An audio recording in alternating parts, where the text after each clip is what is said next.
The Real FM 103.6.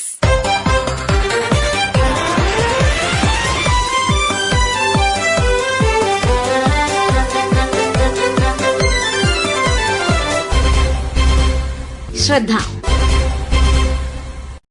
ഇന്ത്യയിലെ പ്രസവ ശസ്ത്രക്രിയാ നിരക്ക് കൂടുന്നതിനെക്കുറിച്ച് അന്താരാഷ്ട്ര മെഡിക്കൽ ജേർണലായ ലാൻസെറ്റിന്റെ പഠന റിപ്പോർട്ടാണ് ആശങ്ക രേഖപ്പെടുത്തിയിരിക്കുന്നത്. കേരളത്തിലെ പ്രസവ ശസ്ത്രക്രിയാ നിരക്ക് ദേശീയ ശരാശരിയേക്കാൾ ഇരട്ടിയിലേറെയാണ് പഠനം വ്യക്തമാക്കുന്നത്. കേരളത്തിൽ 2023-24 വർഷങ്ങളിൽ 44% പ്രസവങ്ങളും ശസ്ത്രക്രിയ വഴിയായിരുന്നു. സങ്കീർണ സാധ്യത പ്രതീക്ഷിക്കുന്ന കേസുകളേക്കാൾ വളരെ ഉയർന്ന നിരക്കാണിത്. സ്വകാര്യ ആശുപത്രികളിൽ 59%, സർക്കാർ ആശുപത്രികളിൽ 54% സിസേറിയൻ നടക്കുന്നുണ്ട് എന്നതാണ് കണക്കുകൾ വെളിപ്പെടുത്തുന്നത്. സർക്കാർ ആശുപത്രികളിലെ വിദഗ്ധരായ ഡോക്ടർമാരുടെയും ജീവനക്കാരുടെയും സജ്ജീകരണങ്ങളുടെയും അഭാവത്തിൽ രാത്രികാല പ്രസവം വളരെയധികം പ്രയാസങ്ങൾ സൃഷ്ടിക്കുമെന്ന ധാരണയിൽ സുഖപ്രസവത്തിന് കാത്തുനിൽക്കാതെ ശസ്ത്രക്രിയക്ക് സമ്മതം മൂളേണ്ടി വരുന്ന നിസ്സഹായ അവസ്ഥയും നിലവിലുണ്ട്. സ്വകാര്യ ആശുപത്രികളുടെയും ഇൻഷുറൻസ് കമ്പനികളുടെയും സാമ്പത്തിക താൽപര്യമാണ് പ്രസവ ശസ്ത്രക്രിയ കൂടാൻ മറ്റൊരു കാരണം.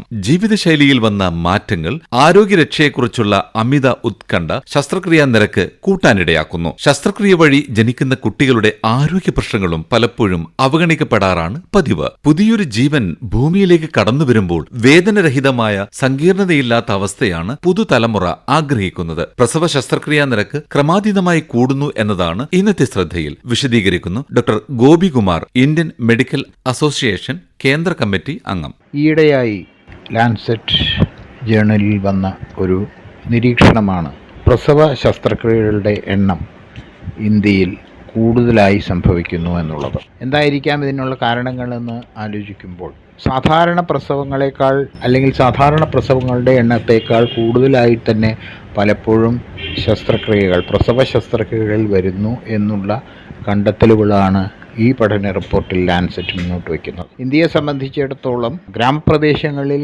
ഒരുപക്ഷെ ആതുര ശുശ്രൂഷ സേവനങ്ങൾ തുലോം കുറഞ്ഞ ഇതര സംസ്ഥാനങ്ങളിൽ പോലും, കേരളത്തെ ഒഴിച്ചുള്ള മറ്റു സംസ്ഥാനങ്ങളിൽ പോലും ഈ നിരക്ക് വർദ്ധിക്കുന്നു എന്നുള്ളത് നാം തീർത്തും ഉത്കണ്ഠയോടുകൂടി തന്നെ കാണേണ്ടതാണ്. എന്തായിരിക്കാം ഇതിനുള്ള കാരണം? പല കാരണങ്ങൾ പറയപ്പെടുന്നുണ്ടെങ്കിലും ഒരുപക്ഷെ രോഗിയുടെ അല്ലെങ്കിൽ വ്യക്തിയുടെ ആവശ്യങ്ങൾക്കനുസരിച്ച് തന്നെ ശസ്ത്രക്രിയ ചെയ്യുന്ന രീതി അല്പകാലം മുമ്പൊക്കെ ഉണ്ടായിരുന്നു എന്ന് നമുക്ക് പറയാം. ശാസ്ത്രീയമായി കൃത്യമായ ഇൻഡിക്കേഷനോട് കൂടി മാത്രമേ സാധാരണ ശസ്ത്രക്രിയ നടത്താൻ പാടുള്ളൂ. നല്ലൊരു ശതമാനം അത്തരത്തിൽ മാത്രമേ നടക്കുന്നുള്ളൂ. എങ്കിൽ പോലും ചില പരിമിതികളോ ചില ബാഹ്യ സമ്മർദ്ദങ്ങളോ ഒക്കെ ഇത്തരം ശസ്ത്രക്രിയകളുടെ എണ്ണം വർദ്ധിക്കുന്നതിന് കാരണമായിട്ടുണ്ട് എന്ന് സംശയിക്കേണ്ടിയിരിക്കും. കേരളത്തെ സംബന്ധിച്ചിടത്തോളം കേരള ഗവൺമെൻറ്റിൻ്റെ കഴിഞ്ഞ കാലങ്ങളിലെ നിരീക്ഷണങ്ങളുടെ ഭാഗമായി കൃത്യമായ ഒരു ഓഡിറ്റിംഗ് നടത്തപ്പെടുന്നുണ്ട് അടുത്ത കാലത്തായി. അതുകൊണ്ട് തന്നെ ശസ്ത്രക്രിയ അനാവശ്യമായി നടക്കുന്ന രീതികൾ ഒഴിവാക്കപ്പെടുന്നു എന്ന് തന്നെയാണ് നാം ജനങ്ങളോട് കൂടുതലായിട്ട് പറയാനുള്ളത്. പ്രസവം എന്നുള്ളത് ഒരു സാധാരണ പ്രക്രിയയാണ്. പ്രകൃതിദത്തമായ അല്ലെങ്കിൽ പ്രകൃതിയുടെ രീതിക്കനുസൃതമായ ഒരു പ്രക്രിയയാണ് പ്രസവം. പക്ഷെ അപൂർവമായി ഈ പ്രസവങ്ങളിൽ ചില ബുദ്ധിമുട്ടുകളും കോംപ്ലിക്കേഷൻസും ഉണ്ടാകാറുണ്ട് എന്നുള്ളത് വസ്തുതയാണ്. അത്തരം സന്ദർഭങ്ങൾ കണ്ടെത്തി അല്ലെങ്കിൽ അത് വേണ്ട സമയത്ത് കണ്ടെത്തി അതിന് പരിഹാരം ചെയ്യുന്നതിനുള്ള ഒരു മാർഗമായി കൂടിയാണ് സിസേറിയൻ സെക്ഷൻ നടത്തപ്പെടുന്നത്. കുഞ്ഞിനോ അമ്മയ്ക്കോ ശാരീരികമായ ബുദ്ധിമുട്ടുകളുണ്ടാക്കുന്നതും അവരുടെ ജീവൻ അപകടത്തിൽപ്പെടാവുന്നതുമായ സന്ദർഭങ്ങളെ മുൻകൂട്ടി കണ്ട് അതിൽ നിന്ന് രക്ഷപ്പെടുന്നതിനുള്ള മാർഗമായാണ് സിസേറിയൻ സെക്ഷൻ നാം സാധാരണ ചെയ്യാറുള്ളത്. ഇത്തരം ഘട്ടങ്ങളിൽ ഉണ്ടാകുന്ന പ്രശ്നങ്ങളെ നേരത്തെ കണ്ടറിഞ്ഞ് ചികിത്സിക്കുന്നതിനുള്ള അല്ലെങ്കിൽ അതിന് പരിഹാരം കാണുന്നതിനുള്ള പ്രക്രിയകളായി മാത്രം ശസ്ത്രക്രിയകളെ നാം കാണണമെന്നും അതനുസരിച്ചുള്ള രീതിയിലായിരിക്കണം ചെയ്യണമെന്നും ഉള്ളതാണ് നമുക്ക് ഈ ഘട്ടത്തിൽ ഓരോരുത്തരെയും അറിയിക്കാനുള്ളത്. ഈ വിഷയത്തിൽ doctor Bhavani, retired chief consultant gynaecologist, Holy Family Hospital, Muthalakkulam, Thodupuzha, ശ്രദ്ധയോട്. സിസേറിയൻ പ്രസവം സ്വാഭാവിക പ്രസവത്തെക്കാൾ എണ്ണത്തിൽ വളരെയധികം കൂടിയിരിക്കുന്നു എന്നുള്ളത് വളരെ ഒരു സങ്കടകരമായ ഒരു വസ്തുതയാണ്. പക്ഷെ ഒരു കാര്യം ഞാൻ പറഞ്ഞുകൊള്ളട്ടെ, കേരളത്തിൽ മറ്റു ചില സംസ്ഥാനങ്ങളെ അപേക്ഷിച്ച് സിസേറിയൻ്റെ എണ്ണം കുറച്ച് കുറവാണ്. ആന്ധ്രാപ്രദേശിൽ 100% സിസേറിയൻ ചെയ്യുന്ന പ്രൈവറ്റ് ഹോസ്പിറ്റലുകൾ ഒന്നിലധികം ഉള്ളത് എനിക്ക് നന്നായിട്ട് അറിയാം. ഒരിക്കലും ക്ഷന്തവ്യമായ ഒരു കാര്യമാണിത്. ഒരു മെഡിക്കൽ നീതിക്ക് ചേരുന്നതല്ല, അൺഎത്തിക്കലാണിത്, ഒരിക്കലും പാടില്ല. പക്ഷേ ഈ സിസേറിയൻ എന്ന് പറയുന്നത് എന്തുകൊണ്ടാണ് പ്രസവം സിസേറിയനിലോട്ട് പോകുന്നത് എന്നുള്ളൊരു ക്വസ്റ്റ്യൻ വരുമ്പോൾ നമുക്ക് ഡോക്ടർമാരെ കുറ്റപ്പെടുത്തുന്നതോടൊപ്പം തന്നെ രോഗികളെയും കുറ്റപ്പെടുത്തേണ്ടതുണ്ട്. അതിനകത്ത് ഞാൻ 45 വർഷത്തിലേറെ ഇതിനകത്ത് പ്രവർത്തിച്ച ആളാണ്. എന്റെ ആദ്യ വർഷങ്ങൾ, അതായത് ആദ്യ 10-20 വർഷമൊക്കെ വളരെ സന്തുഷ്ടമായിരുന്നു. അന്ന് ഡോക്ടർ തീരുമാനിക്കും രോഗി ഏത് രീതിയിലാണ് പ്രസവിക്കേണ്ടതെന്ന്. ഡോക്ടർമാരാണ് തീരുമാനിക്കുക, രോഗിയല്ല തീരുമാനിക്കുന്നത്. ഇപ്പോൾ രോഗികളാണ് തീരുമാനിക്കുന്നത്. ദിവസവും സമയവും ഒക്കെ മുഹൂർത്തവും ഒക്കെ കുറിച്ചുകൊണ്ടുവന്ന് ഇന്ന സമയത്ത് എന്റെ കുട്ടിയെ സിസേറിയൻ ചെയ്തെടുത്താൽ മതി എന്ന് പറഞ്ഞു വരുന്ന ഗർഭിണികൾ ധാരാളം, അത്തരം ഗർഭിണികളെ ഞാൻ ഫേസ് ചെയ്തിട്ടുണ്ട്. വളരെ മോശമായൊരു സിറ്റുവേഷനാണിത്. അവർക്ക് സമയമില്ല, അവർക്ക് വെയിറ്റ് ചെയ്യാനൊന്നുമില്ല. 24 മണിക്കൂർ 36 മണിക്കൂറൊക്കെ പ്രസവ വേദനയോട് അനുഭവിച്ച് അതിനുശേഷം ഒരു പ്രസവം നടക്കാനായിട്ട് വെയിറ്റ് ചെയ്യാനുള്ള മാനസികാവസ്ഥ അവർക്കില്ല. അവർക്കുണ്ടെങ്കിൽ തന്നെ അവരുടെ അച്ഛനമ്മമാർ അതിനെ സമ്മതിക്കുന്നില്ല. മോളെ ഇട്ട് ബുദ്ധിമുട്ടിപ്പിക്കരുത് എന്നാ പറയുന്നത്. ഹസ്ബൻഡ് ലീവിന് വരണം, വീക്കെൻഡിൽ ഹസ്ബൻഡ് ലീവിന് വരും, ആ ഒരു ദിവസം ഫിക്സ് ചെയ്യും, സിസേറിയൻ ചെയ്യണം. പണ്ടൊക്കെ രോഗികൾ ആവശ്യപ്പെട്ടാൽ സിസേറിയൻ ചെയ്യേണ്ട കാര്യമില്ലായിരുന്നു. ഇപ്പോൾ ഓൺ ഡിമാൻഡ് നമ്മളത് ചെയ്തു കൊടുക്കണം എന്നുള്ളതാണ്. അങ്ങനെ ഒരു കാര്യത്തിൽ വരെ സംഗതികൾ എത്തിപ്പറ്റിയിരിക്കുന്നു. പിന്നെ വേദന സഹിക്കാൻ കഴിയില്ല എന്ന് പറയുന്നവരോട് നമുക്ക് പറയാനുള്ളൊരു വാക്കുണ്ട്, പെയിൻലെസ് ഡെലിവറി, അതായത് വേദനരഹിത പ്രസവം വളരെയധികം ഭംഗിയായി നടന്നു പോകുന്നൊരു കാലഘട്ടമാണിത്.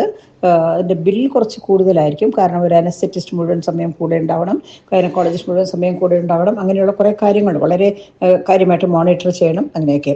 അപ്പോൾ എന്നിരുന്നാലും വേദനരഹിത പ്രസവം, വേദന മാത്രമാണ് പ്രശ്നമെങ്കിൽ വേദനരഹിത പ്രസവം ഇവർക്ക് ഓപ്റ്റ് ചെയ്യാം.